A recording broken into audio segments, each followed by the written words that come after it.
What is up everyone, and welcome to some more F1 22 My Team Career Mode. It is time for the United States Grand Prix, and you may be excited to see that it was a one-off problem that we were suffering from yesterday. The music and the audio is back and will be present for the entirety of the video this time.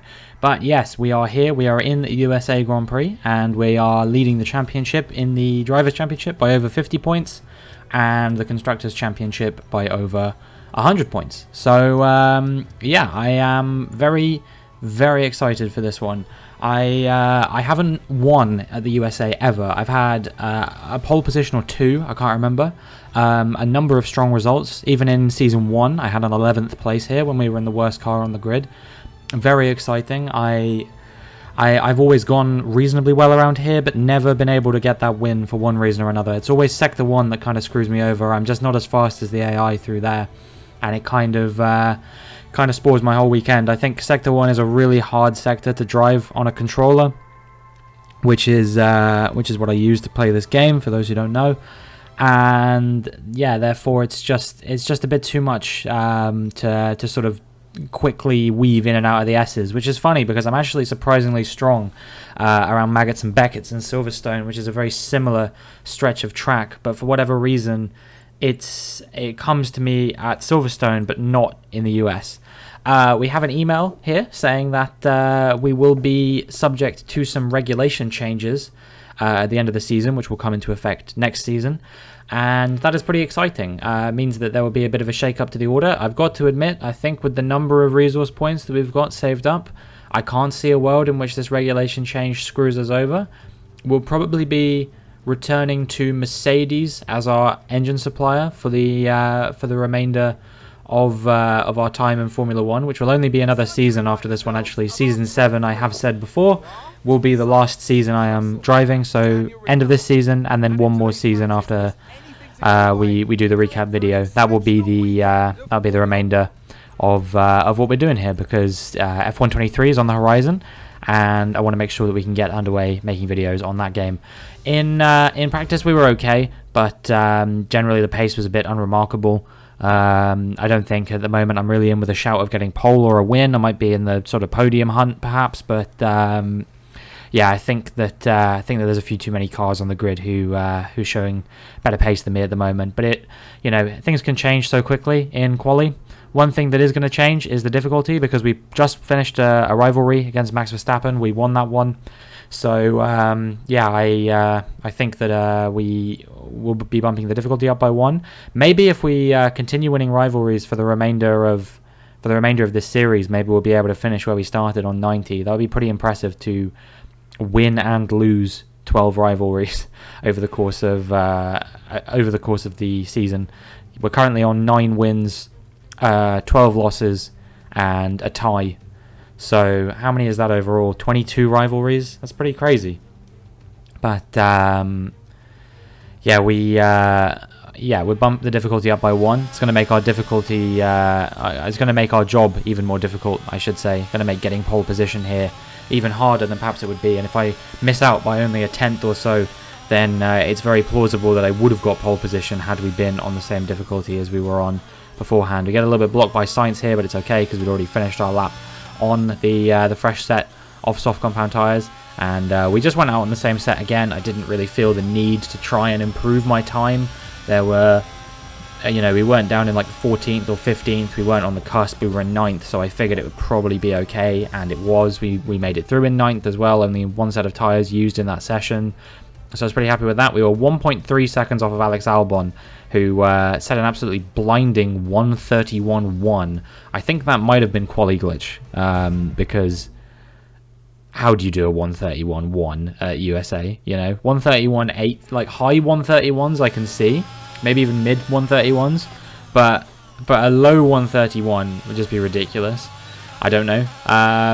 We do a 1:32.4 on another fresh set of softs, and I probably, based on that time, I'll try and go again on another fresh set of softs, and we do, but actually we only improve by about a 10th or so, about a 10th and a half as we come up to the line. It's a 1:32.3, and in the end we actually don't improve our position any, and it kind of feels like a bit of a waste of tyres, because we would have made it through on the set of tyres we did our first lap on. So I just used a second set of tyres for no real reason. A bit of a shock here, both Ferraris out and also Gasly again out. He's having a really poor end to the season after having a really strong start. You can see that there's lots of people made it through that you perhaps wouldn't expect. Both Alpines, a Alfa Romeo and a Williams all in Q3. Meanwhile, yeah, Mercedes have had Joe eliminated. Both Ferraris and Gasly all out as well. Yeah, a bit surprising, the result here. We go on a U set to start with. It's a 132.7. Definitely will need to improve on that if we want to finish anywhere other than second to last. I think Lundgaard is possibly the only person who we might finish ahead of at this stage. But yeah, on our fresh set of tyres that we do at the end, we improved by about a second, actually. We have really strong pace on those fresh tyres. We crossed the line, improved by over a second, and it is good enough to put us P2. So we'll be starting on the front row of the grid. It won't be pole, but, you know, it's still a pretty good result, all things considered. Actually, George Russell was the person who took pole, which is not something I was expecting. I would have thought it would have been Alex Albon, especially considering he did that 131.1 in Q1. He could only manage a 131.9 in Q3, so that makes me even more certain it was Quali Glitch that got him the 131.1. And yeah, Piastri with a strong 6th, Ocon in 5th. Lots of surprises here. It really goes to show that the field is very, very tight, and it really is just dependent on which teams have the highest rate of development that they can reach. And maybe in season 7, if the regulation changes affect some of these cars, perhaps we could be seeing some new race winners. Obviously, the last new race winner we got, I don't even know who it would have been in this series. I guess it would have been Albon, right? Because he was driving for us.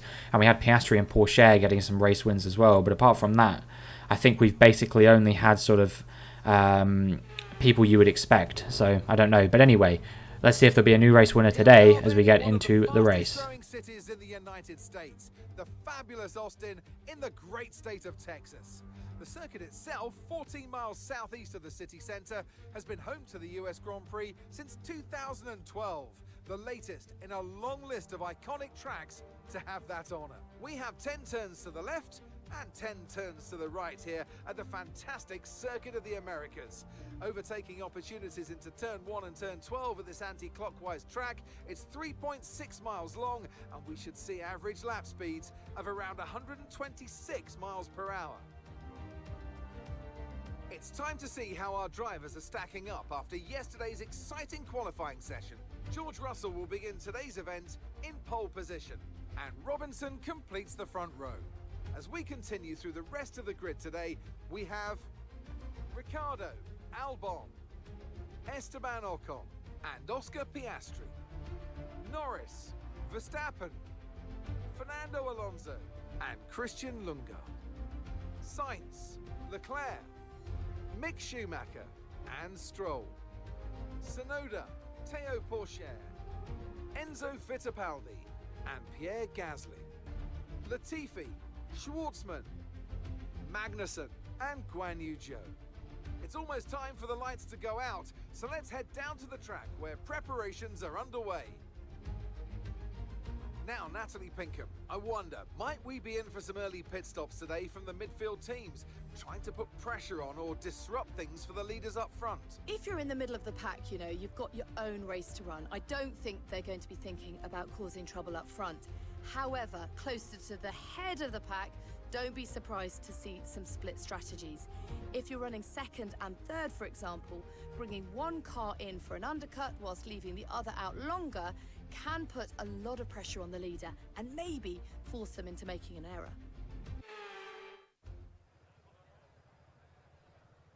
Mark with nothing to say on this occasion, but yeah, we will be just running with the strategy that's there.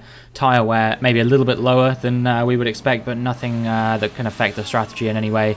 We'll be stopping at the exact midpoint of the race, lap 14, from a set of mediums onto a set of hards, and basically everyone around us is on mediums as well, so I don't really feel like I'm going to be under pressure from anyone, at least not more than I usually would.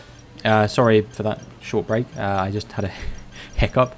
But hopefully that's the only one I'm going to have. Otherwise, I might have to take a break from commentating before I get into commentating the actual race. But anyway, yeah, enough about my my biology. Let's get ready for the race proper. Yeah, if I can jump Russell off the start, I like I said, I do really want to win here, so it would be nice to get a win here finally. But we'll see what happens as the lights come on. And the lights go out as we switch to the replay camera, and you can see that I have gotten away well compared to George Russell, but I imagine through the second phase he's going to start pulling away again, and indeed he does exactly that. We're going to maybe try and go up the inside here. Nope. Actually, we get attacked by Ricciardo a little bit. We try and fight to the inside of Russell there, but I think he's going to have the superior traction, and congratulations to George Russell on winning the USA Grand Prix, because I am going to hold up a fierce train behind me. Meanwhile, that is Esteban Ocon. You can see he was challenging Ricciardo for a second there for P3, so he's already managed to get ahead of my teammate Alex Albon, actually, and for the worst car on the grid, he's doing a fantastic job right now, Esteban Ocon. So yeah, we'll see if he is capable of holding on to that position, or whether it's a foregone conclusion for him or not. Meanwhile, you can see that Russell is already a long way ahead of me. I think he's about 7 or 8 tenths ahead of me by this point, just through the sheer fact that he is so much faster through those S's compared to me. I don't know if I've got the car set up with less downforce or something, which makes me faster in a straight line. I am closing him down a little bit here, but not as much as you might expect. And yeah, I don't know, just not quite the pace to keep up with him at the moment. So I hope that we can at least hold on to this P2 and not come under too much pressure from Ricciardo behind. He is pretty fast in that McLaren. They're obviously coming off the back of a 1-2 in Japan, which was a really strong result from them, making a late play for the championship. Perhaps McLaren, at least for P2 in the constructors. I don't think anyone can win the constructors at this point apart from us. I think we can either get it if we have a really strong result as a team, myself and Albon. If we can get maybe both of us on the podium or something like that, I think we could wrap up the championship here and today. If not, then I think it will roll over to Mexico, where I'm pretty confident that we will win it there, if not here. But yeah, we move on now to lap 5, and you can see that Ricciardo is potentially going to make a bit of a play for this P2. He's going to go up my inside at turn 1. We make a teensy bit of contact there, which is just, you know, because they insist on having so much room through that corner, and I'm willing to give some, but not like, you know, I'm not going to give them the whole corner. And then when we come on the run through the long sort of DRS zone, you can see he really pulls ahead of me with the DRS. We're going to try and keep our foot in around the outside here. He's going to get pinched to the inside, and actually, I don't know what he did there. Maybe he locked up or something, but it looked like he was about to go straight into my side pod. I don't know if he got damage from that or what. There was definite contact. You heard it.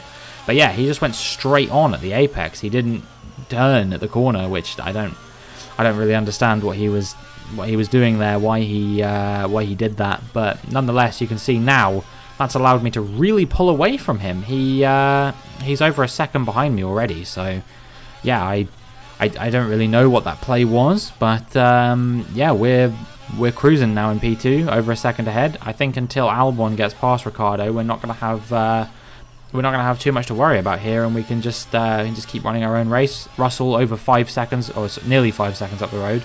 And yeah, like I said, I think he's just checked out of this race already. There's a bit of a yellow flag there. I don't know if there was some kind of incident or something. It's all gone now, so absolutely fine.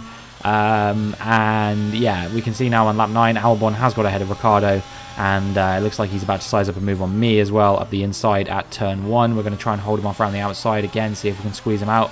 But he has a superior traction on the exit of the corner, and by the time we get to the S's, he's ahead, and that means he's going to stay ahead because, God, I'm not going to keep up with him through there. He just has the car completely hooked up. It looks like he doesn't get off the throttle anywhere near as much as I do. I know I'm in the dirty air a little bit now, but even when I'm not in the dirty air, I'm still suffering with similar problems.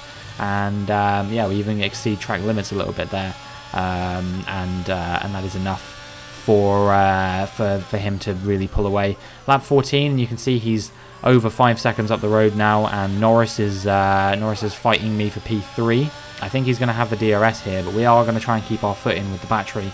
Norris really pulling ahead at this point, but if we tuck into his slipstream, we might still be able to get back past him as Lance Stroll retires from the session. We'll see what happened with him in just a moment. But yeah, we go round the outside of Lando Norris, and that gives us the inside to the following corner, which is enough to hold on to this P3 for now. I'm keen to at least get a podium here, like I said, especially to Norris, who technically is my closest championship rival at the moment, although Albon might get back past Norris if he can close down Russell for the lead of the Grand Prix. It's really going to come down to how well Albon does and whether I can hold up Norris and all these kinds of things. But yeah, we'll have a look now at Lance Stroll, see exactly what happened with him. Was it mechanical or was it damage? It looks like it was mechanical. You can see that his car is coming to a bit of a slow. No smoke that I can see, so I guess it must have been gearbox. But yeah, at the end of the race, no safety car, and so we're able to keep going. And yeah, here's where we were before coming into the pits. And we're going to be putting on the hard compound tyres for the end. Russell's already in, Albon's staying out for now. Obviously, we'll be behind Russell from the pit stop phase, and I imagine we will be behind Albon as well. Who I'm really interested in is Norris, because we were marginally ahead of him off the pit stop phase when we came in. So yeah, I don't know whether he'll overcut me or whether I'll be able to stay out ahead of him afterwards, but I don't think I really have to worry about anyone else. You can see I will be racing with Verstappen, but I think he's yet to pit, so I'm not too concerned about him. We'll just try and stay ahead of him if we can, but it's not the end of the world if he gets past us for now, I don't think. And yeah, he moves ahead of us as we get into the S's, but I will try and get him back. I'm going to have the superior tyres. He's on old mediums, so I should be able to get past him hopefully. And we'll just see if we can hold off Sainz as well to make sure that we don't lose too many positions, because that's going to damage our battle with Norris a little bit. The one good thing about Verstappen being ahead of us actually here is that we will have the DRS, so we'll see now where we come out in relation to Lando Norris. We're going to have the DRS again, which again is going to help us in our battle with Norris. You can see he's exiting the pits now, and there he is right on the left side of us, and we're going to really close the door hard on him here, and we make our way up into P4, which will be P3 after Verstappen pits, I imagine. But that said, he's staying out for a mighty long time. I would have expected he would have pitted off the mediums onto the hards by now, but he hasn't done that, so I'm not really sure what the deal with this is, what his plan is, what the strategy is, but I guess we'll see. Maybe he's doing medium soft or something like that. But actually, you caught the tail end of the message where I was asking about the driver in front there, but I didn't show you the whole thing. He's actually not stopping again. He had damage earlier. His tyres were only about 9 or 10 laps old. Yeah, he's staying out, so I'm going to have to get back past him on track if I want to get back on the podium, which granted his mediums are going to go off towards the end of the race. You know, he's doing 18 laps on them or something ridiculous like that, which I think will be possible, but he should get slower over the course of the rest of the Grand Prix. Especially, they said he had minor front wing damage as well. I think I'm going to be banking on that, to be perfectly honest, because I don't see how he's going to be able to keep ahead of me for too much time if he's got front wing damage and slower tyres, you know what I mean? And as we move now onto lap 22, you can see I'm hovering right around a second behind him. Through the S's I am going to be a little bit slower, but maybe, just maybe, I will be able to stay ahead of him, or stay within DRS range rather, until we get to the DRS zone. I just need to have a really good run through these S's. I haven't had a bad one. It looks like we're going to be very close when we get to the detection point. And yeah, you can see we're now about 9/10 behind him, but he might be pulling away slightly. And as we get to the DRS detection zone, we are just outside of 1 second, so it's very, very close. But he's gonna stay ahead, and I'm not gonna have the DRS to him on this occasion. But almost certainly, when we get to the pit straight, I will have the DRS to him. If we make it to the pit straight, that is, because the immortal words, it looks like we might have an issue, have been uttered in this Grand Prix. Obviously, it's been a while since my last retirement. I think it was Hungary, where we had that weird, it wasn't and then it was DNF. And yeah, I think at this point, the game might think we're a little bit overdue. It's been, what, 6 races since our last DNF? That's not bad going. When you consider how the mechanical failures usually affect us in this race. We had something ridiculous like 4 in the first 12 races. So yeah, I am done with this power unit. We will not be re-signing with Ferrari for the following season. I'm very confident of that. But yeah, that is our race over. We're going to be pulling off to the side of the road, and yeah, that's our chances of getting that P3 back off Verstappen. dead in the water. I guess it just remains to be seen who finishes where in the end. But yeah, for our race, it's done. It's over. We're out, and yeah, we're gonna have to regroup. Hope that we didn't lose too many points to Norris and Albon in the championship, and yeah, I guess just try and get a series of good results in the final 4 races of the season. You know I can race around there. I've won around all 4 of these last circuits in the past, so yeah, I'm gonna just have to hope for some stronger results and less DNFs. They take the checkered flag then here in Austin in what has been another fabulous Grand Prix.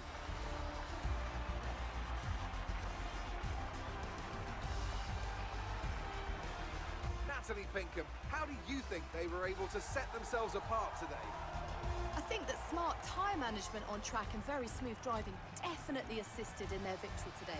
That combination meant they got the absolute maximum out of their tyres at all times.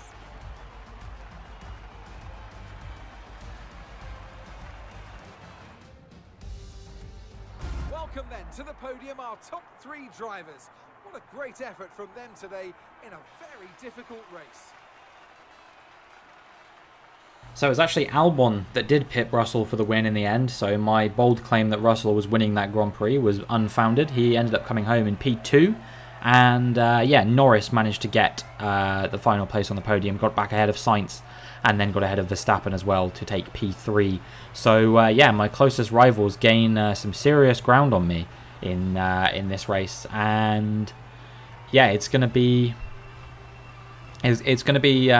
difficult to hold on to this lead now, especially with a DNF like this, if these guys have good reliability for the rest of the season. How the drivers' standings have changed. Despite the best efforts of our championship leader, that lead has taken a bit of a knock today. Let's focus on the driver of the day. Natalie Pinkham, come on, who do you pick? Today, I think I'll give it to the Haas driver. Let's move on to the constructors. The current leaders continue to extend their lead at the top. Well, that was certainly an exciting weekend of Formula One. Be sure to join us for more exciting Formula One action very soon. So we're still quite comfortably ahead in the championship. 39 points separates me from both Albon and Norris. Albon reclaims P2 in the drivers after that win on virtue of more wins. 130 points ahead in the constructors, and I'm trying to think. You get 43 or 44 is the most you can get. So it is feasible that we could potentially claim the Constructors' Championship in Mexico just about, I think, because I think we could be 174 points ahead, and I think there are 100... Oh, no, wait, there's 176 left up for grabs. So actually, it won't be until Portugal at best that we manage to win the Constructors. But that is all we have time for today. If you enjoyed, please make sure you like and subscribe, and hopefully I will see you in the next one.